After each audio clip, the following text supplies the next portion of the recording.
The first black president of the Human Rights Campaign, the largest LGBT organization, has been fired.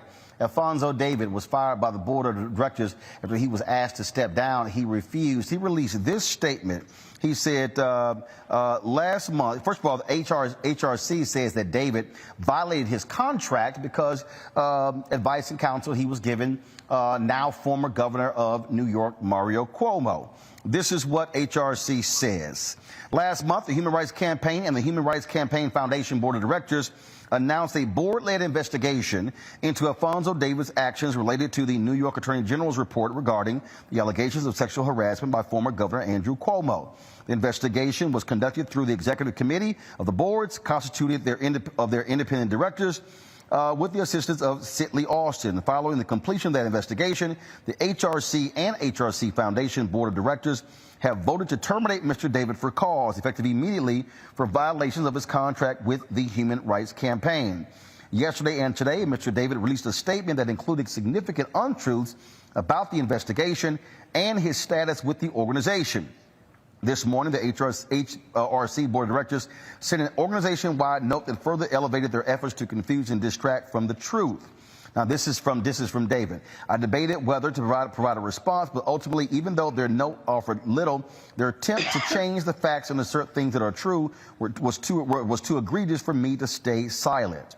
At HR, then of course, you have it's a very long statement, folks, that the board actually put out. But again, what you have here is Alphonso David, the first black leader of HRC. This is what he then said. This morning, the HRC board co-chair sent an organization-wide note that further elevated their efforts to confuse and distract us from the truth. I debated whether to provide a response, but ultimately, even though their note offered little, their attempt to change the facts and assert things that aren't true was too egregious for me to stay silent. The facts are that I was contacted by the board co-chairs late Friday night. They told me that the Sidley Austin review was complete, but they would not provide the report to me or to anyone. They gave me a deadline of 8 a.m. the next morning to tell them whether I would resign. They didn't offer a shred of evidence of any wrongdoing on my part when I asked repeatedly. After being silent for 24 hours since I issued my statement this morning, the co-chairs now say that the investigation is not yet complete. One of the most troubling questions about the note from the board co-chairs is that if anyone were to take them at their word, that investigation hasn't yet wrapped up. Even though that is completely opposite from what they told me, why would they have pressured me to resign before it was complete and before they had any finding? Now, this is the second major organization head who has resigned. Oh, you remember Tina Chen, who led Time's Up, stepped down because there was pressure saying their reaction to the allegations against Andrew Cuomo. Also, there was another member of that group's board of directors whose law firm offered advice to Andrew Cuomo as well. Scott, it's amazing how Cuomo's resignation has led to a domino effect. David has made it perfectly clear that he is going to legally go after HRC as a result of them terminating him as their president. Yeah, let's talk about a couple things, Roland. Remember, Andrew Cuomo was an ally of these organizations, a liberal lion, someone who was an asset to these organizations. And if early on or however long it took, these organizations at least inquired about the situation, offered advice and counsel.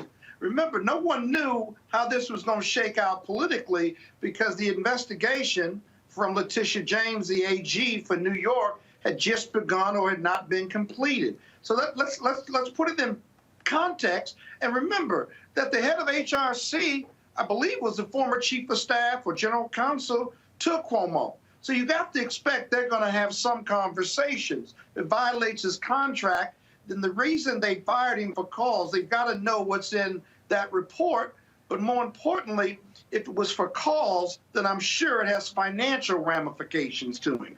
That means that if it's for cause in most contracts, I haven't seen this one, that means they don't have to pay him a salary or severance or whatever else was negotiated. So those are two really important parts. Look for that report to be released and look for the HRC, look for the former president who the story is about.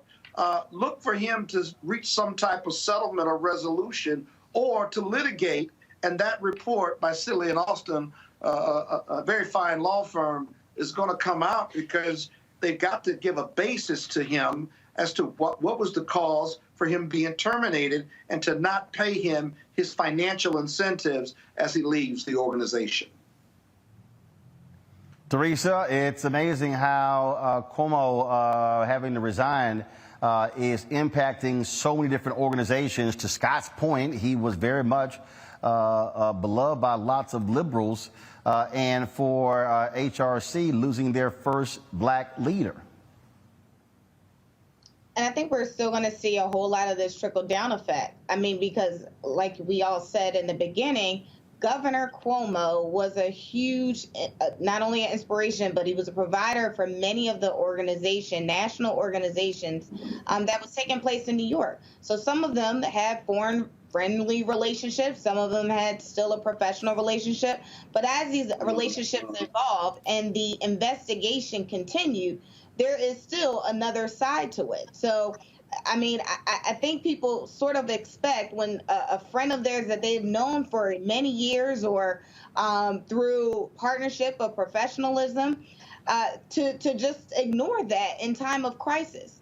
But I think, like, you know, A. Scott Bolton had mentioned, we need to really realize that there are two sides, and I think there is going to be a legal lawsuit that we all need to see, and I'm personally interested because, again, a conversation with somebody during their time of crisis does not deem them as guilty as charged. I just think that's a little too apparent and a little bit, you know, just too much at this point. Hey, Roland, hold on real quick. Had he survived this investigation, would the three people you named in your report have been fired, or would they still be leading those two organizations? It's a real question. They would have got a promotion. Well, bottom line is maybe. Those folks are not leading the organization, pure and simple, Mustafa.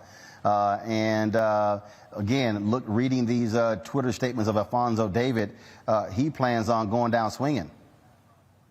Yeah, first thing is know the parameters of your contract. If you find yourself in this type of a situation, you got to lawyer up.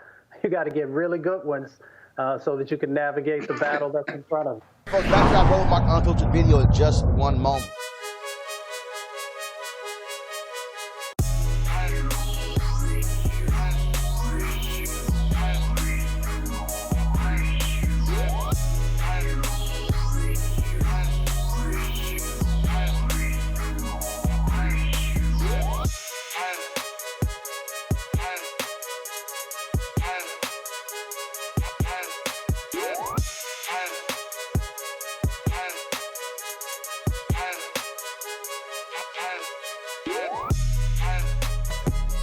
All right, folks, Seek.com is a black-owned company founded by Mary Spiel. It's a virtual reality company where you can actually go there, look at their virtual reality content. A couple of devices they actually have for sale that you might be interested in. First off, their VR headset allows for you to slide your phone right in and experience that virtual reality content on their site or watch a 360-degree video. Also, their 360-degree headphones, tremendous bass, you can use it for gaming, Bluetooth, phone calls, you name it. Folks, you can get these two at Seek.com using this promo code RMVIP21, RMVIP21. You buy one or the other, or even both, a portion of the proceeds come back to us here at Roland Martin Unfiltered. And so we want you to check out Seek.com and give it a try.